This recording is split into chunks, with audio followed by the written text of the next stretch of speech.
Dua tersangka kasus tuduhan ijazah palsu Presiden ke-7 Jokowi mendatangi rumah Jokowi di Solo, Jawa Tengah. Kuasa hukum Jokowi, Yakub Hasibuan mengatakan, kliennya menyambut hangat kedatangan Egy Sujana dan Damai Hari Lubis. Yakub Hasibuan mengatakan kedua tersangka itu ingin meminta maaf secara langsung kepada Jokowi. Pernyataan itu disampaikan Yakub pada Sabtu tanggal 10 Januari tahun 2026. Yakub Hasibuan mengatakan pertemuan tertutup itu berlangsung hangat dan sangat kekeluargaan. Menurutnya pertemuan itu bersifat hati ke hati. Yakub sendiri mengaku pihaknya masih belum mengetahui detail isi pertemuan Jokowi dengan Egy dan Damai. Meski sudah meminta maaf, Yakub mengatakan kasus hukum bakal tetap berlanjut. Namun seperti yang Pak Jokowi sampaikan, maaf-maafan itu kan sesuatu yang pribadi. Dan saya yakin juga pada Pak Jokowi, ketika ada orang yang datang kepada beliau untuk minta maaf pastilah akan dimaafkan. Itu menurut saya pribadi, sebutnya. Yakub menilai, ada sejumlah opsi terkait kelanjutan kasus yang menjerat kedua tersangka itu. Termasuk kemungkinan pencabutan laporan atau perdamaian di atas hukum.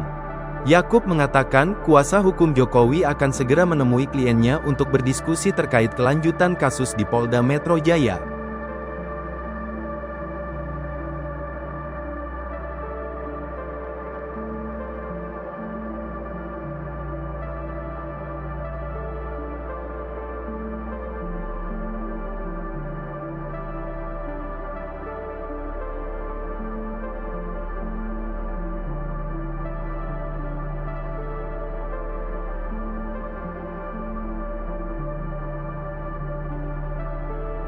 Dua tersangka kasus tuduhan ijazah palsu Presiden ke-7 Jokowi mendatangi rumah Jokowi di Solo, Jawa Tengah. Kuasa hukum Jokowi, Yakub Hasibuan mengatakan, kliennya menyambut hangat kedatangan Egy Sujana dan Damai Hari Lubis. Yakub Hasibuan mengatakan kedua tersangka itu ingin meminta maaf secara langsung kepada Jokowi. Pernyataan itu disampaikan Yakub pada Sabtu tanggal 10 Januari tahun 2026. Yakub Hasibuan mengatakan pertemuan tertutup itu berlangsung hangat dan sangat kekeluargaan. Menurutnya pertemuan itu bersifat hati ke hati. Yakub sendiri mengaku pihaknya masih belum mengetahui detail isi pertemuan Jokowi dengan Egy dan Damai. Meski sudah meminta maaf, Yakub mengatakan kasus hukum bakal tetap berlanjut.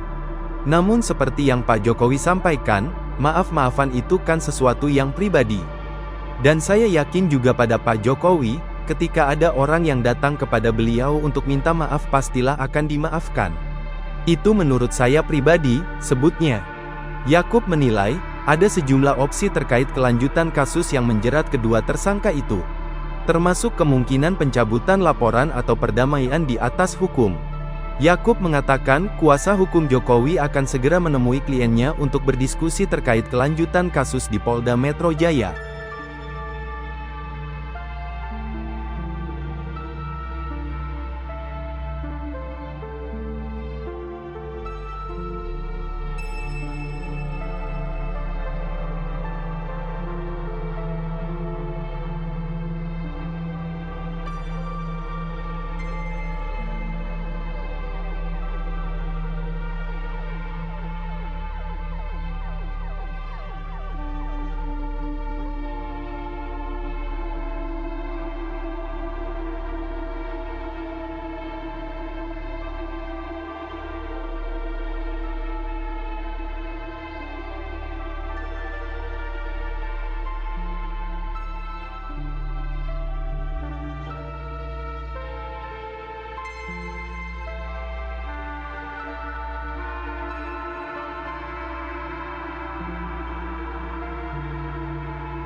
Download Tribun X sekarang, menghadirkan lokal menjadi Indonesia.